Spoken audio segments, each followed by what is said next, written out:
Ko'pchilik ayollar ginekologdan ushbu xabarni eshitasiz, to'g'rimi? Sizda eroziya bor ekan, davolashimiz kerak. Aslini olganda esa sizda eroziya bormi yoki yo'qmi? Keling shuni ko'rib chiqamiz. Ko'pchilik ginekologlarning o'zi ham eroziya nima ekanligini hatto bilishmaydi. Eroziya deyilgandan keyin tabiiyki ko'p ayollar qo'rqib qolishadi va boshlariga xuddi dubulg'a bilan urilgandek bo'ladi. Xo'sh, eroziyaning o'zi nima? Bachadon bo'yini eroziyasi bu bachadon bo'yinini qoplab turuvchi epiteliyning defekti, ya'ni kichkina yaracha bo'lib hisoblanadi. Bachadon bo'yinida normada bo'ladigan ektopiyani ham ginekologlarning ko'psi eroziya deb atashadi. Bachadon bo'yini eroziyasi siz va biz o'ylagandan ko'ra juda ham kam uchraydi.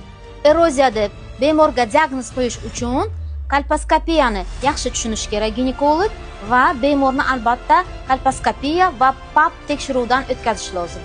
Endi esa aziz ayollar, sizga eroziya deb diagnoz qo'yilgandan keyin nima qilishni o'zingiz bilasiz. Bu foydali videoni boshqa ayollarga ham yuborib qo'ying.